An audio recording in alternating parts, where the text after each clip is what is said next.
दरवाजा भी खुला छोड़ दिया। कोई भी घर में घुस जाए, किसी को कोई फिक्र नहीं है। बताइए, सब कुछ इधर उधर चीजें पड़ी हुई हैं। लो, बर्तन भी यूं ही छोड़ दिए।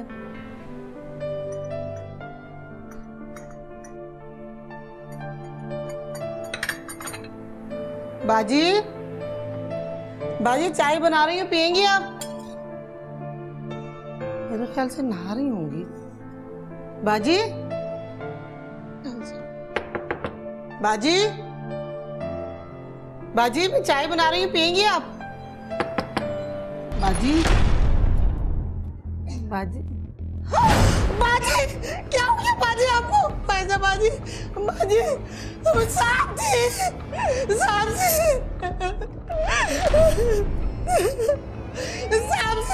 सांप से बाजी को पता नहीं क्या हो गया, जल्दी आ जाए।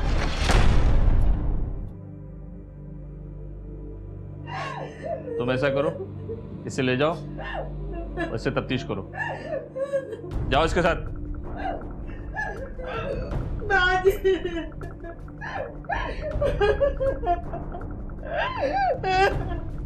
तुम एम्बुलेंस को फोन करो, लाश को पोस्टमार्टम के लिए अस्पताल भेजो। जल्दी करो और आप मेरे साथ आइए।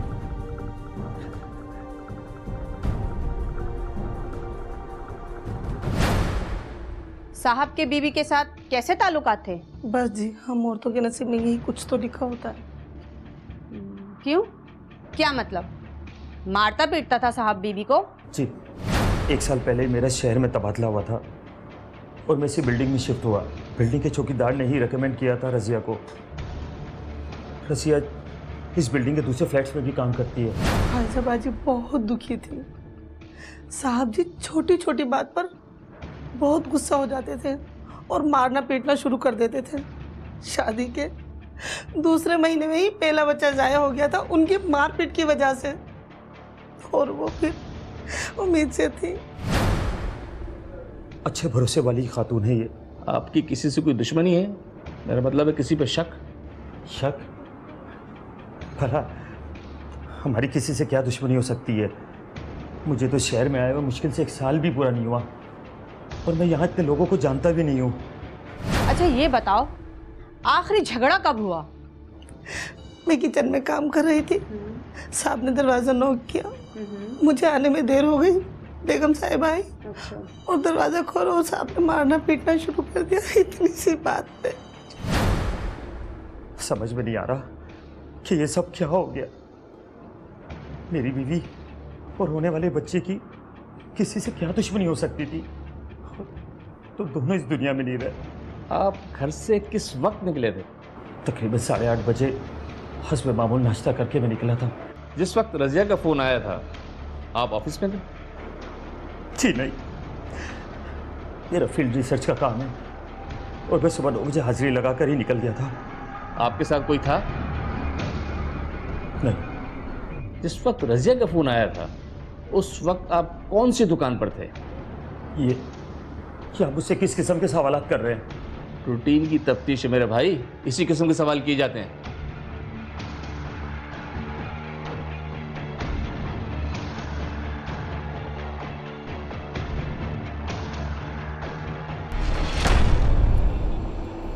अम्मा साहबा, मुझे लगता है कि पुलिस वाले मुझे मेरी बीवी के कत्ल के इल्जाम में गिरफ्तार कर लेंगे। आपको क्यों लगता है कि पुलिस को आप पर शक है? पुलिस वाले अजीब अजीब सवालात कर रहे हैं मुझसे और आज ही मेरी मुलाजमा ने बताया कि पुलिस वाले अब तो पड़ोसियों से भी मेरी इंक्वायरी कर रहे हैं। मुझे समझ नहीं आ रहा आप परेशान किस वजह से हैं? अगर आपने कुछ नहीं किया तो पुलिस जो मर्जी इंक्वायरी करती रहे। आप किस वजह से खौफजदा हैं? वो मुलाजमा बता रही थी कि पड़ोसियों ने पुलिस को कहा है कि मैं अपनी बीवी को मारता पीटता था। कोई हकीकत है इस बात में? कभी कभी मैं गुस्से से बेकाबू होकर अपनी बीवी पर हाथ उठा लिया करता था, लेकिन इसका ये मतलब हरगिज नहीं कि मैं अपनी बीवी का कातिल हूँ। आप मेरे सामने बैठ के अपने मुंह से ये बात कह रहे हैं कि आप अपनी बीवी को मारते पीटते थे। क्या मर्दानगी का काम करते थे आप? आपको लगता है ये सब कुछ सुनकर मेरी आपके साथ कोई हमदर्दी होगी? आप जैसे लोगों का केस नहीं लड़ती। आप बराए मेहरबानी आप तशरीफ ले जा सकते हैं। Please please leave my office. Amna ma'am please. आप जाएं यहाँ से। मैं आपकी तरह के इंसान का केस नहीं लड़ती। मैम मुझसे हमदर्दी ना सही, मगर प्लीज उस मरने वाली के साथ हमदर्दी करके उसको इंसाफ दिला दीजिए। मैं कसम खाकर कहता हूँ कि मैंने उसका कत्ल नहीं किया। मैं तो अब तक शॉक में हूँ कि ये सब क्या हो गया। मुझे अब तक यकीन नहीं आ रहा। हमें उस शाम अपने होने वाले बच्चे की शॉपिंग के लिए जाना था। नाश्ता तो आराम से कर लें। नहीं, बहुत देर हो रही है। जोड़िया बाजार जाना है, बहुत सी दुकानों पर विजिट करना है, अपनी जो प्रोडक्ट लॉन्च की है उसको देखना है, उसको चेक करना है और उसकी रिपोर्ट तैयार करके देनी है। तो आज आप देर से आएंगे? क्यों, कोई काम? नहीं, काम तो कोई नहीं है। मैं सोच रही थी कि बेबी कॉट के लिए किसी फर्नीचर शॉप पे जाके पता कर लेते हैं। मेरा मतलब है कि रेट वगैरह पता करते हैं या फिर कारपेंटर से बनवा देंगे। ठीक है, मैं 6 साढ़े 6 बजे तक वापस आ जाऊंगा घर। और हाँ, खाना मत पकाना, खाना हम बाहर खाएंगे। सच में? मैं तो अब तक बेयकीनी की कैफियत में हूँ। मैं टोटली कन्विंस नहीं हुई हूँ अभी तक।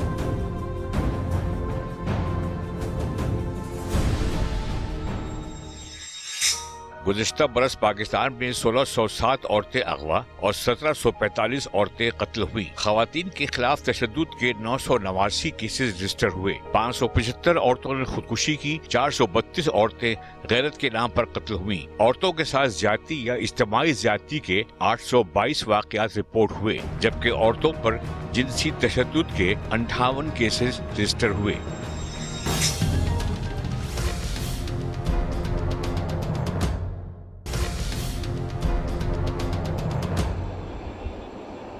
मैडम, राशिद का फोन आया था, पुलिस ने उसे गिरफ्तार कर लिया है। फायजा की वालदा ने अपनी मुद्दत में एफआईआर कटवाई है। अच्छा, मैंने तुम्हारे ज़िम्मे एक टास्क लगाई थी कि राशिद और फायजा के पिछले 3 महीने का सेल फोन का रिकॉर्ड निकलवा के दो। कुछ बना उसका? मैडम, रिकॉर्ड निकलवा लिया है। राशिद साहब के नंबर से जो ज़्यादा कॉल्स की गई हैं वो मुख्तलिफ शॉप्स और ऑफिसेज़ हैं, लेकिन फायजा साहिबा के नंबर से जितनी कॉल्स की गई हैं उसमें 3 नंबर ऐसे हैं जिन पे फ्रीक्वेंट कॉल्स गई हैं। एक उसके वालिदा का नंबर होगा, एक उसके हस्बैंड का होगा, ये तीसरा नंबर किसका है? तीसरा एक लड़के फराज का है और फराज से इन्होंने पूरी रात बात की है। और एक इंटरेस्टिंग इन्फॉर्मेशन और दूं, बताओ।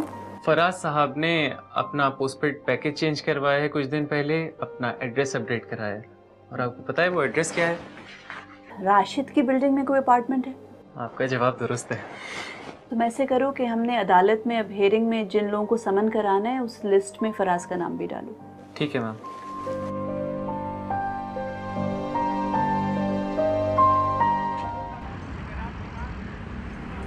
मुकदमे की कार्रवाई का आगाज किया जाए। जनाबे वाला, मुलजिम राशिद की शादी 7 माह कब्ल मकतूला फायजा के साथ हुई और ये शादी मुलजिम राशिद की मर्जी के खिलाफ और उसके वालिदैन के इसरार पर हुई। मुलजिम राशिद पहले दिन से ही खुश नहीं था और बहाने बहाने से उस मासूम पर अपने गुस्से का इजहार करता था, उसे मारता पीटता जलील करता था।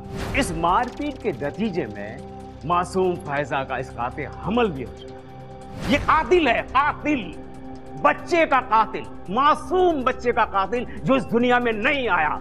और इसी ने उस नफरत का इजहार अपनी बीवी को कत्ल करने से भी किया। इसे शक था कि इसकी बीवी के किसी और मर्द के साथ नाजायज ताल्लुकात थे और इन जैसे नीच लोग ही इस बात का इजहार कर सकते हैं, अपनी नफरत का इजहार, अपनी महरूमी का इजहार। और इसी नतीजे में इस शख्स ने, इस कातिल ने, इस जालिम ने, इसको एहसास नहीं हुआ कि मासूम उसकी बीवी है, बेदर्दी से कत्ल कर दिया और उसे गैरत का नाम दे दिया। गैरत। इस मुआशरे में जनाबे वाला ऐसे लोग भी मौजूद हैं जो अपनी नफरत और अपनी महरूमी का इजहार उन मासूम औरतों को कत्ल करने से करते हैं और उसे गैरत का नाम दे देते हैं। गैरत, फख्र करते हैं कि हमने कोई गैरत का आला काम कर दिया है। अब तक की इन्वेस्टिगेशन क्या कहती है? मैं इंस्पेक्टर शाह को कठेरे में बुलाने की इजाजत चाहता हूं।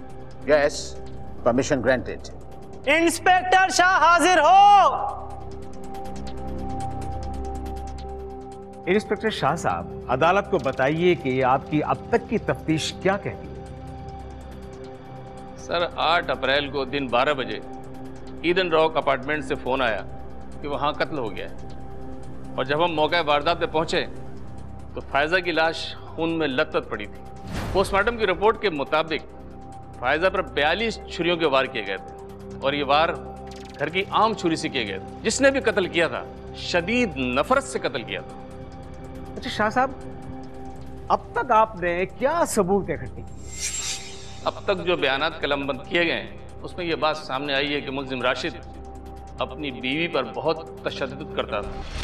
अम्मी इतनी सी बात में बिगड़ गए कि सुबह ऑफिस जाते हुए क्यों नहीं बताया था चीनी खत्म है। ऑफिस से वापस आयो तो एक कप चाय भी नहीं मिलेगी।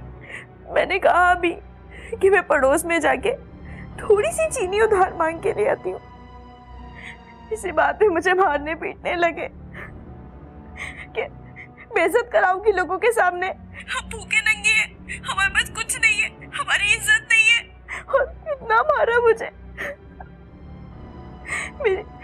मेरी रात तक इतनी तबीयत खराब हो गई कि मुझे रात को हॉस्पिटल जाना पड़ा और वहां जाके डॉक्टर ने बताया कि मिसकैरेज हो गया है। क्या बोल रही हो बेटा? और इसी वजह से उसका एक इसकात अमल हो चुका है और अब उसने अपनी हामला बीवी की जान ले ली। ऑब्जेक्शन योर ऑनर, इंस्पेक्टर साहब मेरे क्लाइंट पर कत्ल का इल्जाम बगैर किसी सबूत के लगा रहे हैं। Objection overruled.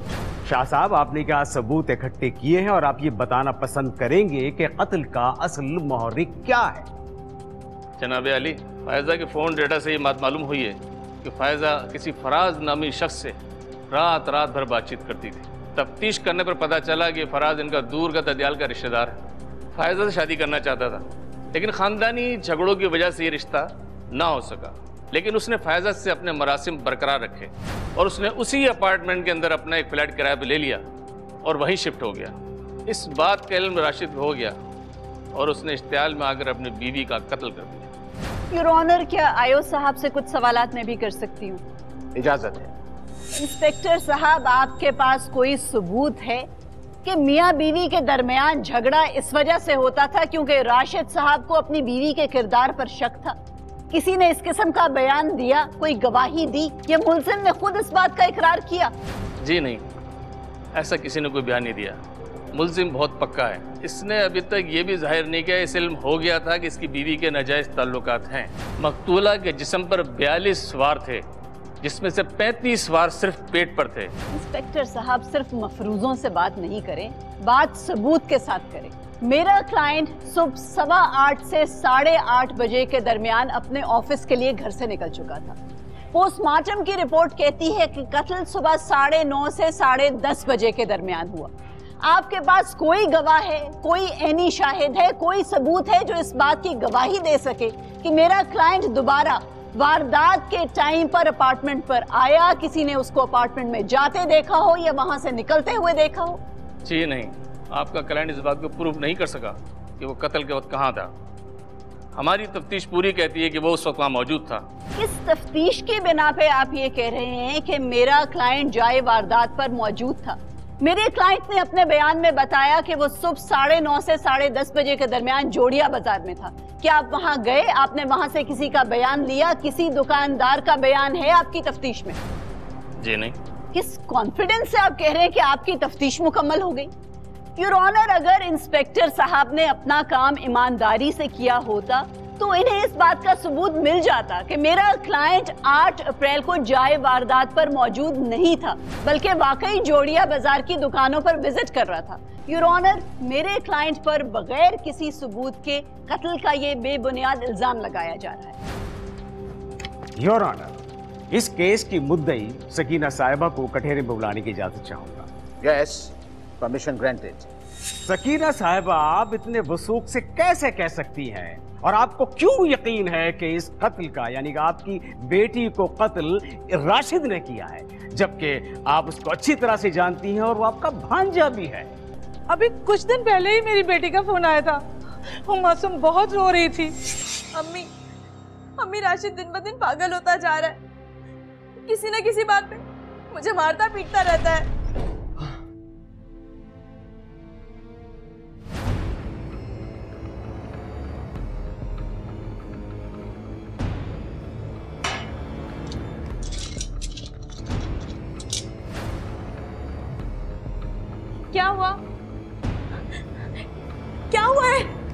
क्या है? ये आई एम सॉरी, ये लिपस्टिक का दाग है। मैं अभी साफ कर देती हूँ। अब दूसरे ग्लास में पानी पी लें। तुझे हजार दफा समझाया ना कि मुझे इस किस्म की गंदगी बिल्कुल पसंद नहीं है, तो तेरी अकल में नहीं आता? हाँ, तेरी माँ ने मुझे अपने मत्थे मार दिया। उस दिन तो उसने मुझे बहुत मारा। वो कोई मौका नहीं छोड़ता है मुझे मारने पीटने का। डेली किसी न किसी बात को लेके मुझे मारता है। एक तहकीक के मुताबिक सन 2013 में पाकिस्तान में खवातीन के कत्ल की वारदातों में 12%, घरेलू तशद्दुद में 65%, खवातीन पर तेजाब फेंकने के वाकयात में 82% और खवातीन को आग से जलाने की वारदातों में 148% इजाफा देखने में आया।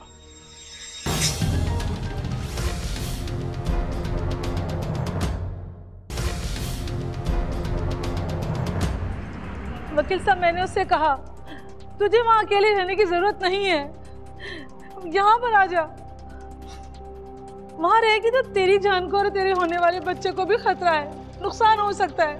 मगर वो नहीं मानी, अपनी जिद करती रही, बल्कि मुझे कहने लगी अम्मी आप मेरे पास आ जाएं।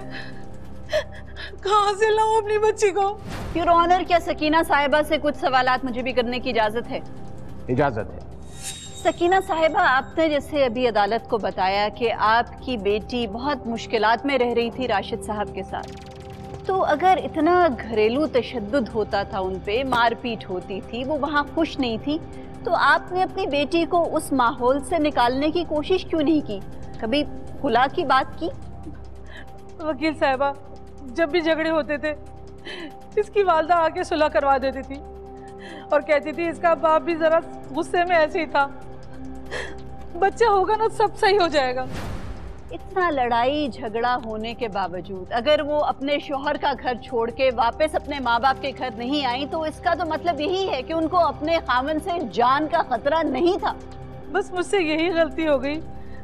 मैं तो अपनी बेटी का घर आबाद देखना चाहती थी। अच्छा, आप मुझे ये बताएं कि फायजा का फराज से किस किस्म का ताल्लुक था? ये इल्जाम है मेरी बच्ची पे।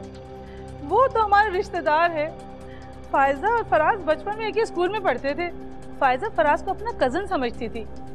फराज ने जब रिश्ता मांगा है तो दोनों खानदान में कशीदगी थी, मगर उसके बावजूद अगर फायजा तैयार होती तो मैं ये रिश्ता कर देती, मगर वो तो फराज से शादी करना ही नहीं चाहती थी। हो सकता है आपकी बेटी फराज को सिर्फ कजन समझती हो, लेकिन फराज को कुछ और गलत फहमी भी हो सकती है, और उसी गलत फहमी के नतीजे में वो फायजा का पीछा करता हुआ कराची आया, और सिर्फ कराची ही नहीं बल्कि उस बिल्डिंग में भी रहना शुरू हो गया जिसमें फायजा रहती थी शादी के बाद। योर ऑनर, मैं फराज साहब को कचहरे में बुलवाने की इजाजत चाहती हूँ। इजाजत है। जी फराज साहब, आपके और फायजा के ताल्लुकात की नौयत क्या थी? फायजा और मैं बचपन से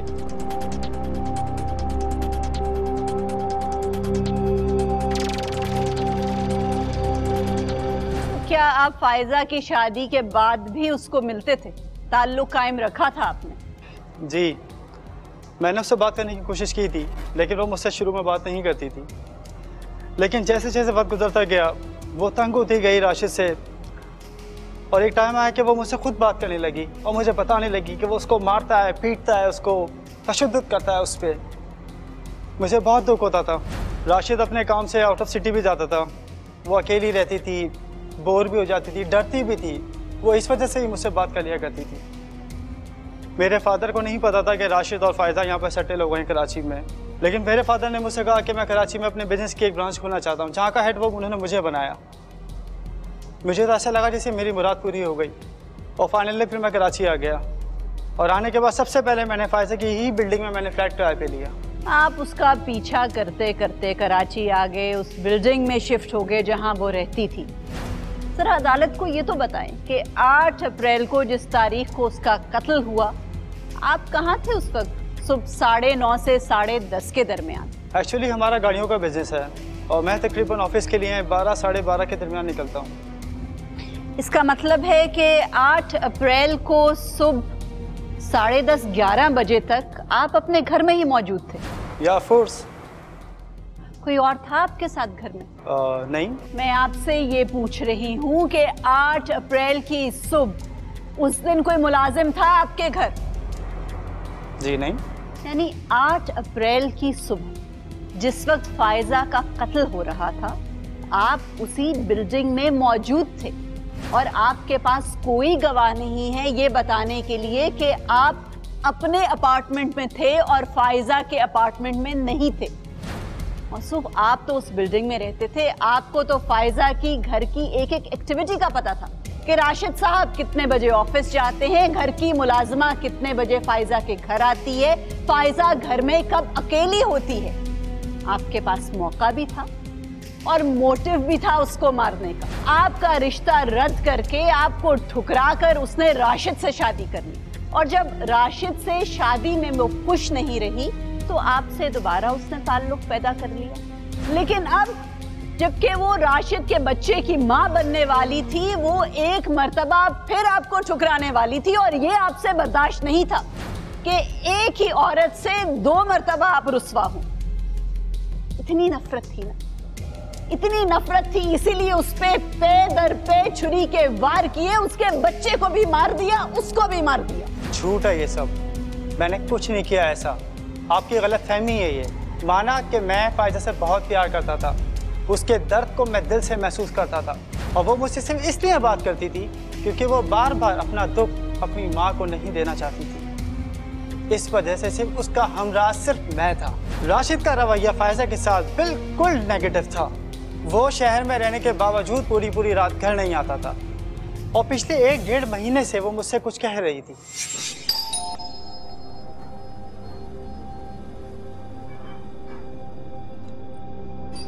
तुम फराज, तुम्हें यहाँ नहीं आना चाहिए था। बड़ी मुश्किल से राशिद और मेरे बीच में सब चीजें ठीक हुई हैं। तुम क्यों आए हो?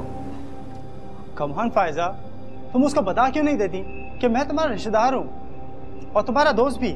नहीं, अभी नहीं मैं उसे ये सब बता सकती। अभी तो उसका रवैया ठीक हुआ है मेरे साथ और शायद खाला बिल्कुल ठीक कहती है। एक बार हमारा बच्चा हो जाएगा ना तो राशिद बिल्कुल ठीक हो जाएंगे। पता है, उन्हें गुस्सा भी नहीं आएगा। और तुम्हें पता है, राशिद ने अपना आउट ऑफ सिटी जाने वाला टूर भी कैंसिल कर दिया है। हम घर भी टाइम से आते हैं, मुझे भी टाइम देते हैं। अल्लाह करे सब चीज़ें ऐसी अच्छी रहे। और तुम जाओ यहाँ से, फोन पे बात कर लूंगी मैं, ठीक है? जाओ अब।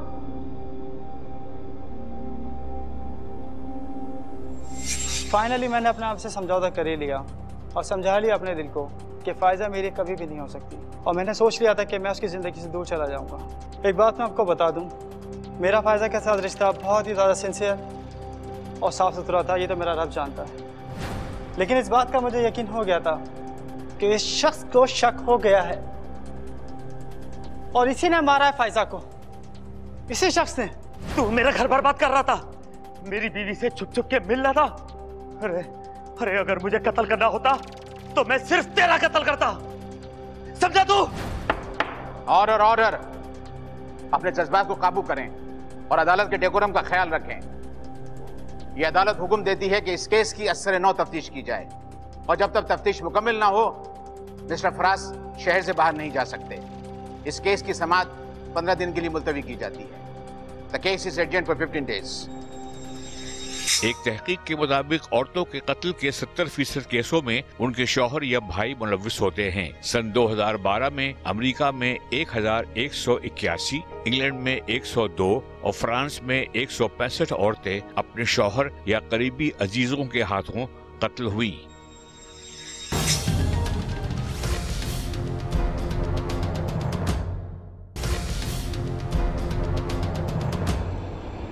शेरोज, तुम्हारे जिम्मे 2 काम लगाने हैं मैंने। एक तो ये अभी फराज उस दिन अपने बयान में कह रहा था कि राशिद अक्सर शहर से बाहर दौरों पे रहता था, लेकिन जब से फायजा प्रेग्नेंट हुई थी तो उसने ये आउट ऑफ सिटी जाना कम कर दिया था।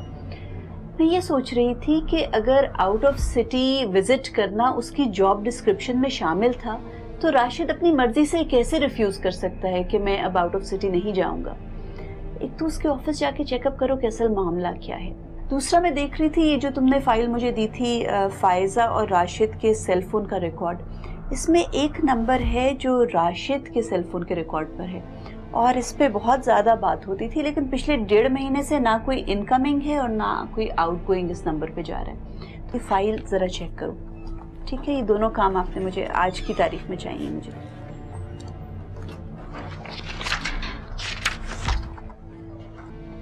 अस्सलाम वालेकुम इंस्पेक्टर साहब, आमना कबीर बात कर रही हूँ। मैं अभी थोड़ी देर पहले फायजा मर्डर केस की फाइल देख रही थी और उसमें आपने जाए वारदात से जो शवाहिद इकट्ठे किए थे उसमें लिस्ट में एक एविडेंस ऐसा है जिसके ऊपर अभी तक कोई इन्वेस्टिगेशन नहीं की गई। जी मैं आपसे ये जानना चाह रही थी कि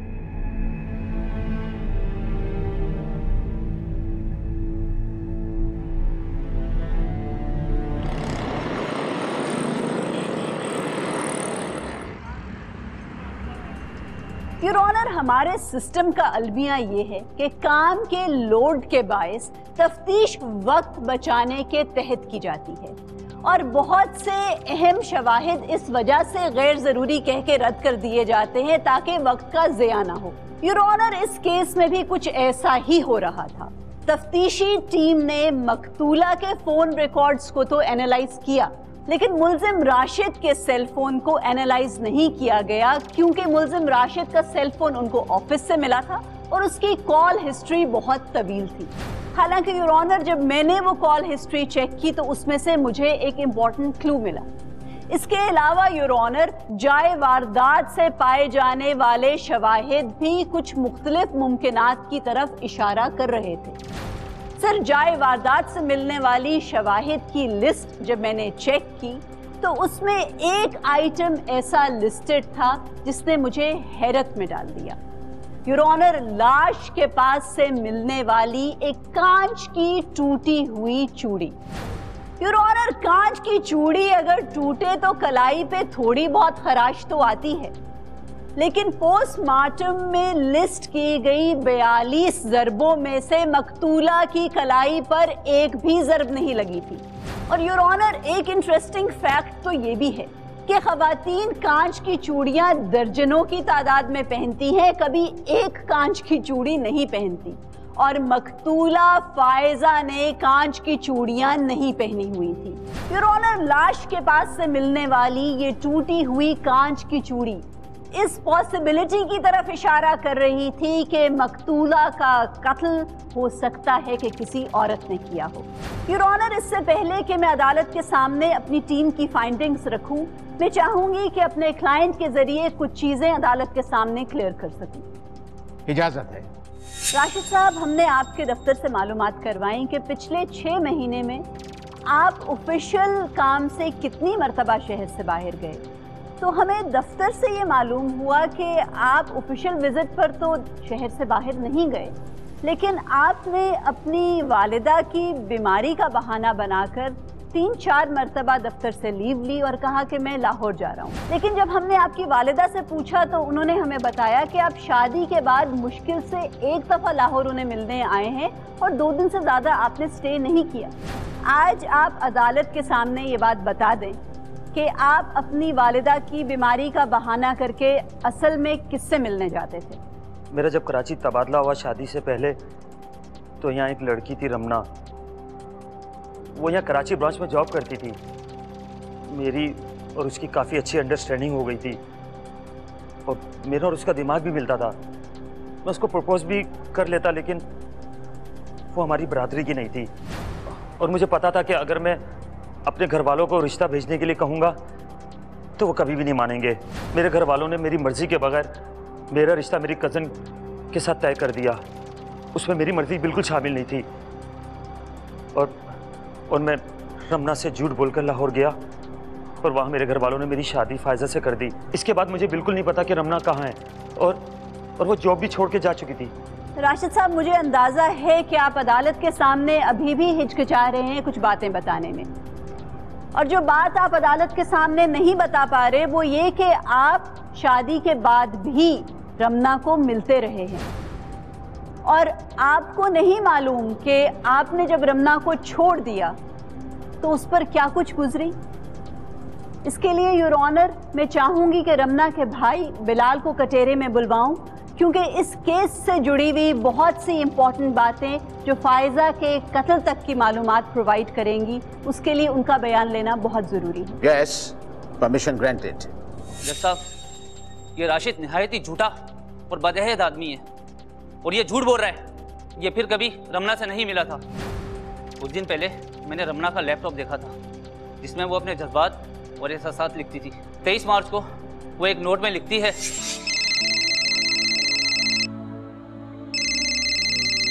राशिद तुम्हारा फोन बज रहा है।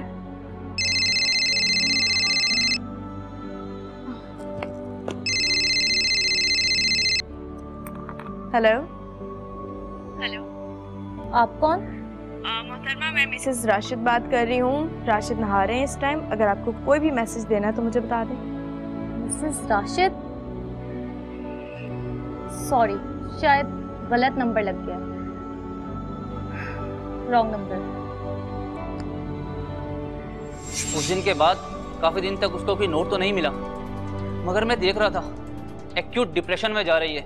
और फिर 27 मार्च को उसका नर्वस ब्रेकडाउन हो गया और मैं उसे अली हॉस्पिटल ले गया और एडमिट करवा दिया। और फिर एक दिन उसकी क्लोज फ्रेंड ने मुझे फ़ोन करके बताया कि रमना 26 मार्च को राशिद से मिली थी। देखो, मैंने तुम्हारी शादी जैसे तैसे बर्दाश्त कर ली थी, लेकिन अब मुझसे बर्दाश्त नहीं होता। रमना, मैं हेल्पलेस था और मेरी वालदा ने मुझे ट्रैप कर लिया। अम्मी ने टैप किया था? और बच्चे पैदा करने के लिए किसने टैप किया था? पिछले 4 साल से मैं तुम्हारे आश्रय में बैठी हुई हूँ। मुझे इस झांसे में रखा कि फायजा को किक आउट करके मुझसे शादी करोगे और अब बच्चे पैदा करके फैमिली कंप्लीट कर रहे हो। वाओ! तुम नहीं समझ सकती ना मेरी प्रॉब्लम को, क्योंकि तुम शादीशुदा नहीं हो ना। कमीने इंसान, तुम्हारी वजह से मैं शादीशुदा नहीं हूँ, क्योंकि पिछले 4 साल से मुझे तुमने अपने झांसे में रखा। आई एम सॉरी, मगर अब मैं तुमसे कह रहा हूँ ना कि तुम शादी कर लो। पहले तो तुम ये कहते थे कि तुम मुझे किसी के साथ नहीं देख सकते, किसी और के साथ मुझे देख के तुम्हारा खून खौलता है, तुमसे बर्दाश्त नहीं होता, और अब तुम मुझे किसी के साथ भी बर्दाश्त कर लोगे। वाओ, तुमने मुझे बर्बाद कर दिया है। मेरी बात सुनो, मेरी बात सुनो। छोड़ो मुझे। तुम कोई बर्बाद नहीं हो। मैं तुमसे कह रहा हूँ ना, तुम शादी कर लो, सब ठीक हो जाएगा। कुछ ठीक नहीं होगा। और फिर 8 अप्रैल को सुबह 6 बजे मुझे हॉस्पिटल से कॉल आई कि मेरी बहन हॉस्पिटल में मौजूद नहीं है। मैंने उसे बहुत ढूंढा, थाने में रिपोर्ट भी लिखवाई, मगर उसका कहीं भी पता नहीं चला। और फिर दोपहर को 2 बजे वो घर पे आई। उसके कपड़े खून से लथपथ थे, मगर चेहरे से वो काफ़ी मुतमईन लग रही थी। मैंने उससे पूछा क्या हुआ। वो कह रही थी मुझे तंग नहीं करो, मैं गिर गई हूँ। मैंने कहा चलो मैं तुम्हें हॉस्पिटल लेके जाता हूँ, मगर वो मेरी नहीं मानी और उसने खुद को रूम में बंद कर लिया। और उसी तरह पूरी रात गुजर गई। और दूसरे दिन सुबह 7 बजे जब मैंने उसका दरवाज़ा तोड़ा तो वो ज़मीन पे गिरी हुई पड़ी थी। उसके मुंह से झाग निकल रहा था। उसने जहर खाकर खुदकुशी कर ली थी। बहुत शुक्रिया बिलाल, आप तशरीफ रख सकते हैं। योर ऑनर, रमना के भाई बिलाल को अगली सुबह 7 बजे तक जब उसको अपनी बहन की लाश मिली, तब तक इस बात का इल्म नहीं था कि उसकी बहन मुतमईन होकर इसलिए घर आई थी क्योंकि वो फायजा का कत्ल कर चुकी थी। कौन हो तुम और मेरे घर में क्या कर रही हो? मैं वो हूँ जिसकी वजह से तू